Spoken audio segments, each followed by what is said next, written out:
prepare yourself for having a new understanding of the case against Bryan Kohberger.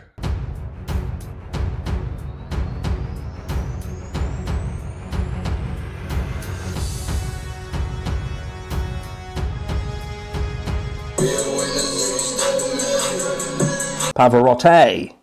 Pavarotti? Pavarotti. He gives me chills.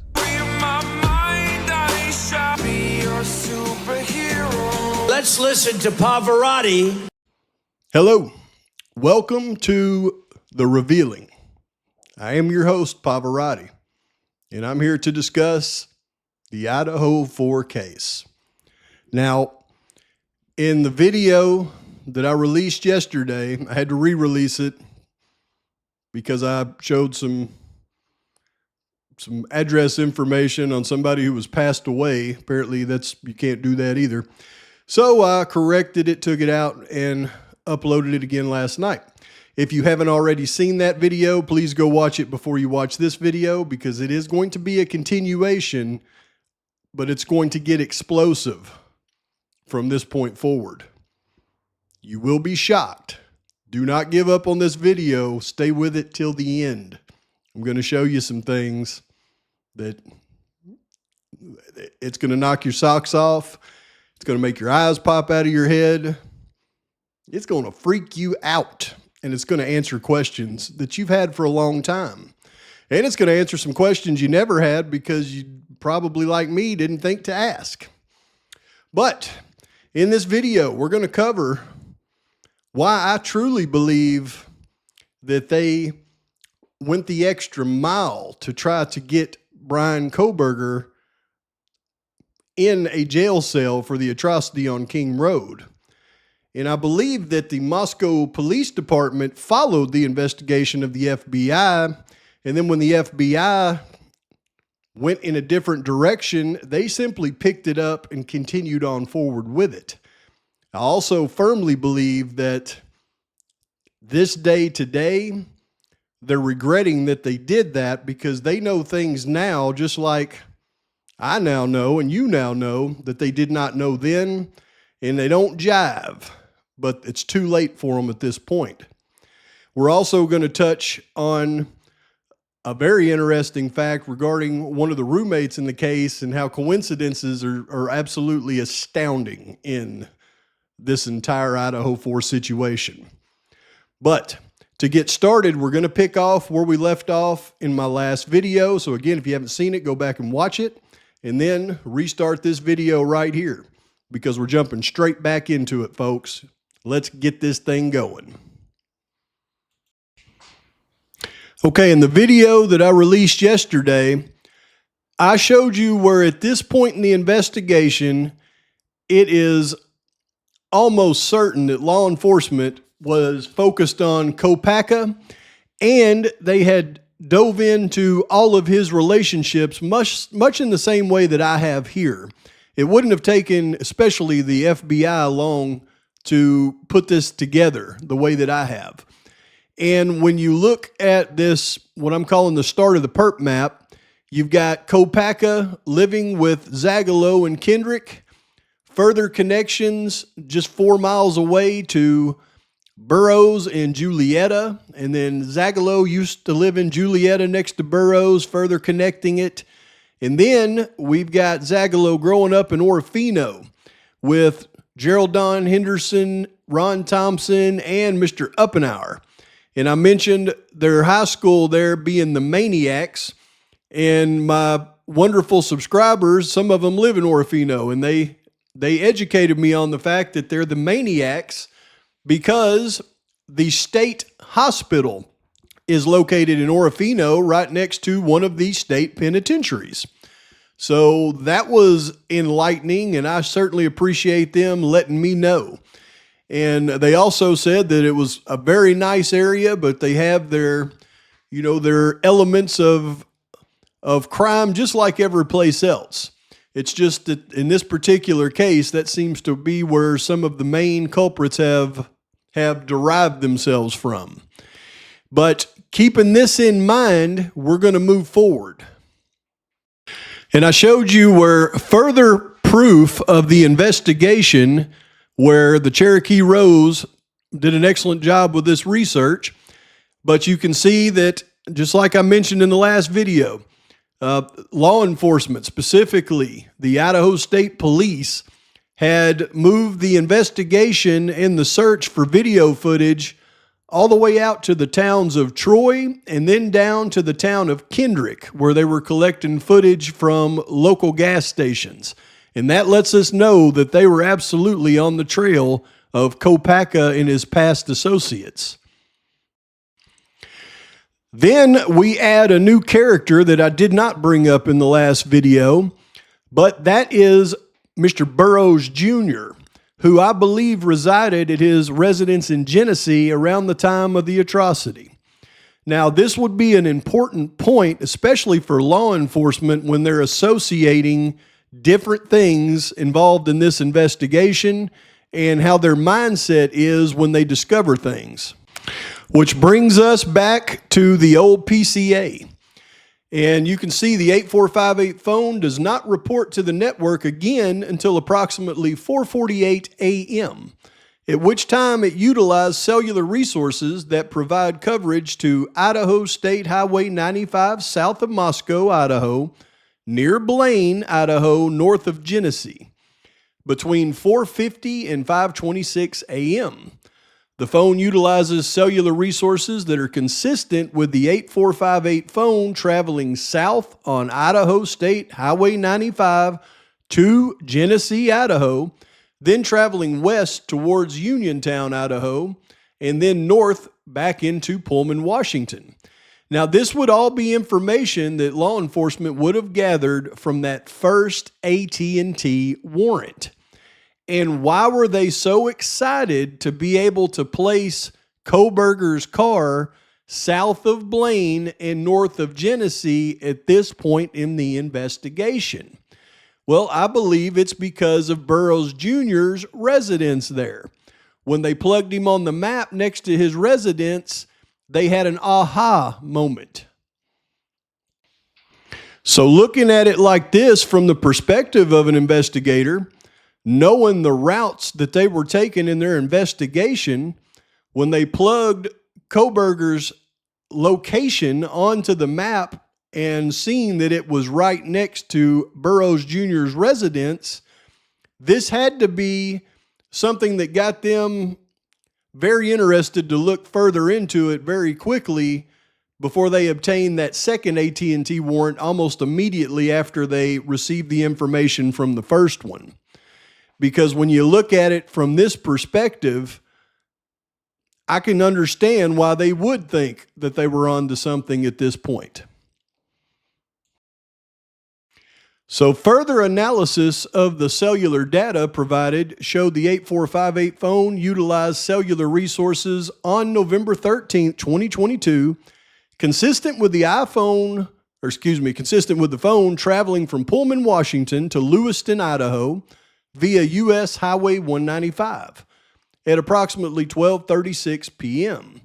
The 8458 phone utilized cellular resources that would provide coverage to Kate's Cup of Joe coffee stand located at 810 Port Drive, Clarkston, Washington. Surveillance footage from the U.S. Chef store located at 820 Port Drive, Clarkston, Washington, and adjacent to Kate's Cup of Joe showed a white Elantra consistent with suspect vehicle 1 drive past Kate's Cup of Joe at a time consistent with the cellular data from the 8458 phone. At approximately 12:46 p.m., the 8458 phone then utilized cellular data in the area of Albertson's grocery store at 400 Bridge Street in Clarkston, Washington. Surveillance footage obtained from the Albertson showed Kohberger exit the white Elantra, consistent with suspect vehicle number 1. At approximately 12:49 p.m., interior surveillance cameras showed Kohberger walk through the store, purchase unknown items at the checkout, and leave at approximately 1:04 p.m. Kohberger's possible path of travel is depicted below, but not to scale. Now, that's a part of the PCA that I rarely dive into. And when you think about it, these are events that took place the day after the atrocity. And all of that made it into the probable cause affidavit for some reason. Now, it can be speculated that the reason is they were showing movements of the Elantra and the records of the cast data or the location data that was consistent, showing the movements of the car with video footage of him in different stores. So if they could show his location data, showed him at a store where they could show him on video, they could, in a way, coincide other videos in other areas where they just show location without video and say, well, that would be the same thing. That's a slick way to present an investigative case. But is that the only reason they have it on there? I don't think so. I think the reason that they had it on there is because it was very pertinent to what they were looking at that point in the investigation. How is going to Kate's Cup of Joe and Albertson there in Clarkston applicable to what we are now discussing in the investigation into the atrocity? Let me show you. You see, when we expand our perp map here and we go up here to Pullman, where law enforcement knew that Kopacka lived at the time, they follow his previous living situation with Miss Zagalo and Kendrick and her connections and his connections to Mr. Burroughs and his connection to Burroughs Jr., and then they continue following that connection down to Orofino with Zagalo, Uppenauer, Thompson, and Henderson. But then when you follow the movements around the time of the atrocity of Zagalo and Thompson, they actually both moved to Clarkston, Washington. So when Kohberger appears on their map at 1:04 p.m. at Albertson's Grocery, well, now it's another notch in their map on associating him to possible conspirators. Let me show you further. Now, imagine you're one of the investigators in the case, and you've developed this possible list of conspirators, and you know where they reside, and then you zero in on a guy, and his movements put him at the Cup of Joe right here. And this is the next day following the atrocity. And then at the Albertson's grocery store right here. And you know that one of the people of interest, Mr. Thompson, lives less than 0.4 of a mile right here from Albertson's grocery store there in Clarkston. Now, you also know that less than a mile from him, the ex-girlfriend of your main suspect lives right here. So both of them residing within 1.5 miles of your new suspect's location here at Albertson's grocery store in Clarkston, Washington, the morning after the atrocity. That would raise your eyebrows as well. So looking at it on the map, we've got Zagalo's place here. If you go over here to Thompson's place, it is 0.9 of a mile right there in Clarkston. Now, if we pull out of Thompson's place and we drive about 0.4 of a mile straight up the road here, we're going to reach none other than Albertson's grocery store. Go right around the corner here and we'll go to Kate's Cup of Joe Coffee. So that's right around the corner from Albertson's there, which is just down the road from Thompson's new place.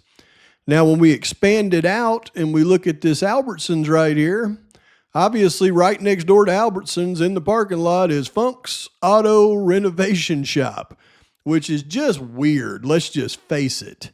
Now, let's look into it. Jonathan Lee Riches investigates. I am in Clarkston, Washington. I'm out in front of Funke's Auto Sales. We're going to talk because I found something very coincidental, and this is interesting. So I'll wait for a few people to jump on board, and then I will go with what I discovered here in Clarkston, Washington. I was just in Funk's Auto Sale. And when you see Funk's Auto Sale and you're covering the Moscow, Idaho case, you think of one Bethany Funk, right? And there's been a lot of speculation with Bethany Funk and the relation to Funk's Auto Sales, which there's numerous locations, numerous Funk's Auto Sales locations. Now, I am in Clarkston. I am right by the Snake River. The Snake River is over there. Just was live a little bit ago over there at Kate's Cup of Joe, and a chef's business where Bryan Kohberger was, according to the affidavit of probable cause, his phone pinged in that location. Kate's Cup of Joe told me that Bryan was not in that location. However, his car was seen on surveillance from the neighboring business, which is across from the Walmart. Now, the Albertsons, where Bryan Kohberger went in Clarkston, Washington, is right there. And I'm going to take you over to the Albertsons in a minute. But this is Funk's Auto Sale. And when I was driving to the Albertsons, I thought this was very eerily, coincidental. Funk's Auto Sales, considering that there is some creators out there that are trying to make a connection between Bryan Kohberger and one of the surviving roommates, Bethany Funk. And I went into Funk's Auto Sales and I talked to the employee in here, and the employee flat out told me that they are not related to Bethany Funk or her family whatsoever. They are familiar with the Bryan Kohberger case. They're familiar with what happened in Moscow. Most of the community around here even knows, 40 miles to the south of where the crime occurred. But Funk's Auto Sales has confirmed with me they are not related to Bethany Funk. There's been a lot of rumors and speculation out there that these individuals that own these auto store chains throughout the state of Washington are in some relation. They said they have multiple locations, but no relation to Bethany Funk. And I thought that was odd because I'm right by the Albertsons, right by the Albertsons where Bryan Kohberger was seen on November 13th, 2022, hours after the murders happened. Bryan Kohberger went in the Albertsons down here. Now, if you know me by now, I try not to take, as little as I can at face value. So I always dive in a little bit deeper.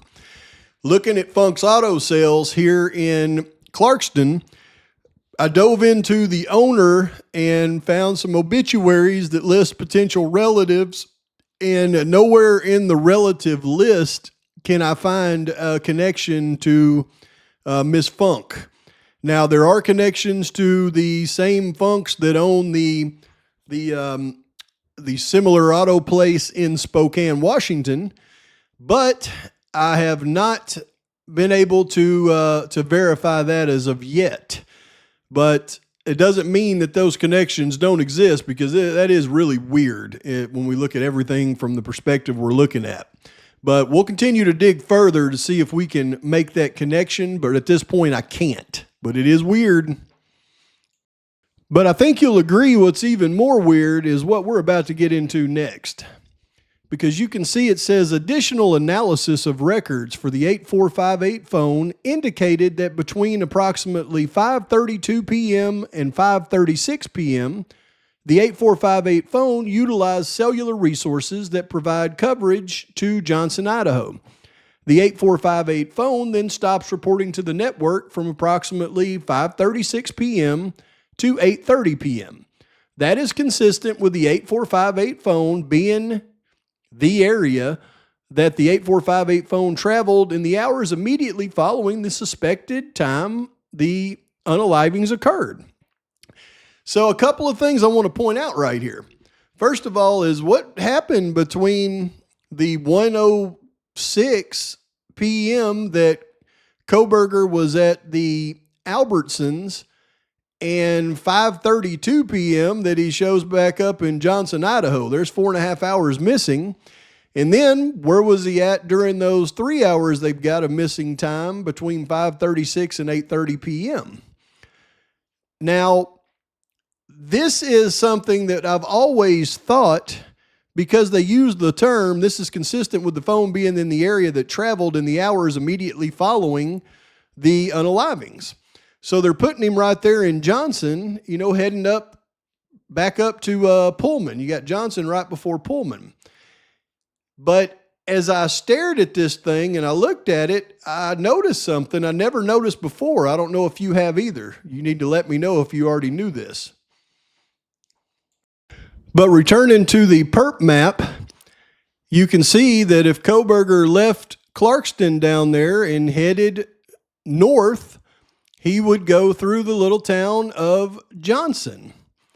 But as I stared at it really close, I noticed that the state line is in the pink, or the kind of pinkish purple line you see going straight down right there. That is the state line. So that Johnson is not Johnson, Idaho. That is Johnson, Washington. So if you look way over here, here is Johnson, Idaho, like it says in the PCA.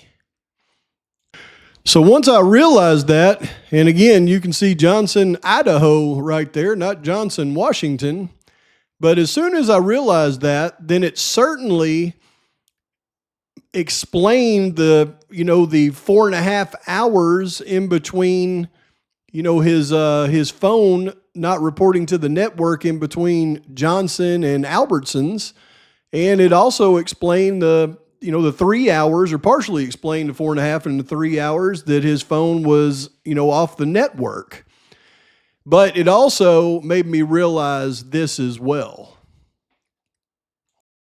That's why when you start to plug things on this map as far as his location, and you do it with the perspective of where they were at in the investigation, keeping in mind all of these possible conspirators that they were probably aware of, and you start to coincide it with things that they put in the PCA, it tells me that their mind then is where my mind was at, or is at right now. But we would both be wrong looking at it from this perspective, and I'll show you why at the end of this video. But this is what they were seeing in the movements of the Elantra in the first AT&T warrant. And it gets even more clear once you overlay other movements.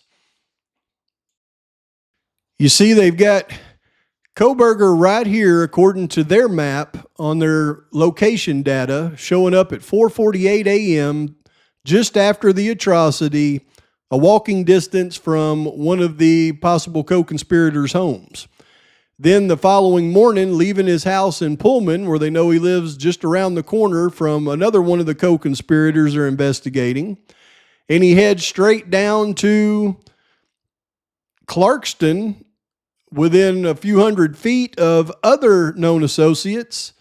And then he heads over to Johnson, Idaho, right through Orofino, where the other associates are either residing or at least are familiar with the area. So when you overlay what I just showed you right here with the perp map, it does get a little scary. You see, at this point in the investigation, if they already had all of this mapped out, and then they get the first AT&T warrant and they start plugging in location data very quickly, and the location data ends up exactly like you see on this map right here, then I can understand why they would rush to get the second AT&T warrant to get 6 months prior history to determine his location and movements up until that point. Take a look at this map for a minute, and then I'm going to give you some real pearls.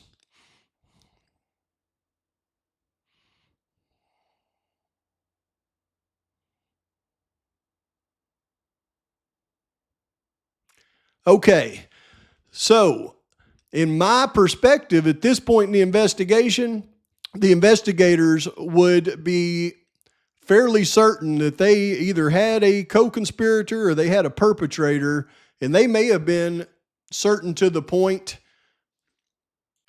And just to verify, I checked the cell tower coverage area for Johnson, Idaho, because Johnson, Idaho is very remote, and there aren't any cell towers that would have picked up Kohberger's location in Johnson except for cell towers that were located in Orofino. That would have been the only coverage that they could have got. So that means that they would have looked at this too, and they would know that Kohberger had to get off and drive all the way through Orofino to get to Johnson. And that's why it says the 8458 phone utilized cellular resources that provide coverage to Johnson, Idaho. Well, it's providing coverage from Orofino. So they had everything that they needed at that point to zero in on Kohberger. However, they did not know then what you and I and they know now.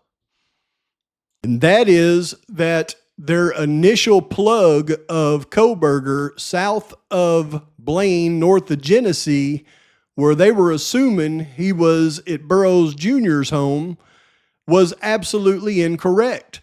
And he was actually being picked up by one of the towers, likely out of Johnson, Washington.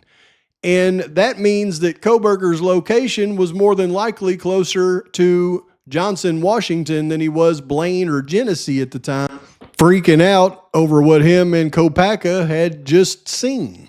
And we know that Brett Payne and Mowry, who put this together on their own behest because the FBI had stood back at that point.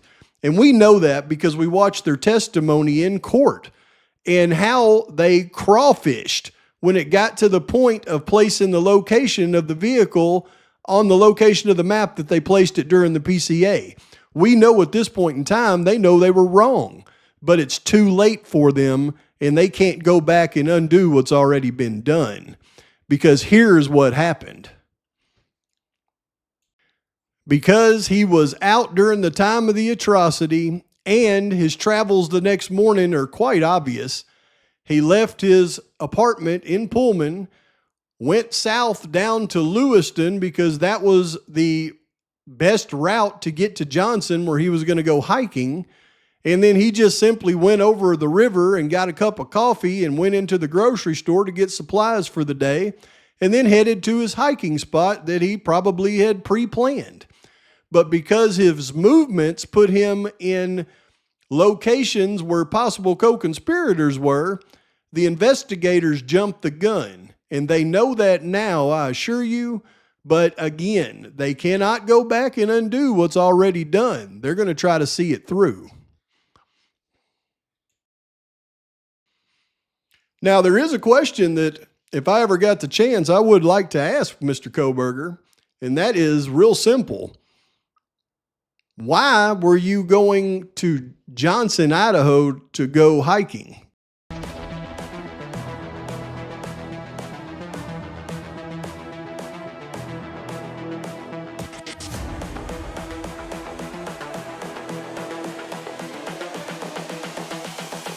This is the future.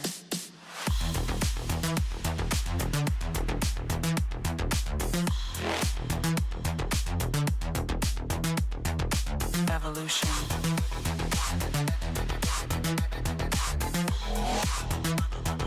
This is the future.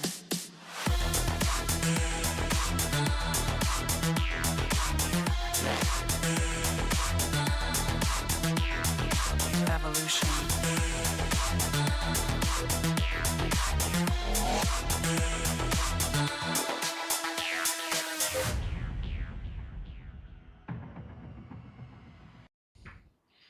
Now, you may need to watch this video several times to be able to grasp everything that I just exposed to you. You may need to go back if you haven't watched pretty much all the videos I've done the last 2 or 3 weeks. You may need to go back and rewatch those to get back to this point, because I exposed some major things in this video that I didn't even mention. Just to give you an example, We know that Meade and Uppenauer, when they busted out of prison, they went straight to Burroughs' house. It's my opinion that Burroughs wasn't there and his wife wasn't there. Uppenauer just got back from Florida where he was looking for Burroughs' wife there for a reason. And when they weren't there, they grabbed up Mr. Monty, got his car and his dogs, headed straight for Orofino, stopped in Leland and unalived Mr. Monty. Got to Orofino there to Gerald Don Henderson's home where his life partner wasn't there, Mr. Thompson. They unalived Mr. Henderson in an intimidation move, I assure you. And what I just showed you was that Kopacka's ex-girlfriend was very familiar with all of them, and she was residing just less than a mile from Mr. Thompson when they moved out of that area in Clarkston, Washington. So was the intimidation meant for Thompson's niece, Kelly Farley, or was it meant for Thompson himself, or was it meant for Ms. Zagalo? We may never know, but we can certainly speculate. Anyways, if anybody suggests that my investigation into this case is not producing results and they can watch what I just showed you and say that with a straight face, then, man, I just can't. There's nothing I can do for them. I don't know how much clearer I could make everything in this case, but you tell me. Maybe I'm wrong. Maybe I'm looking at it from a different perspective than other people. But I hope everybody has a wonderful Christmas, and please like and subscribe to the channel. Post your comments, thoughts, criticisms. Until next time, Merry Christmas. Pavarotti out.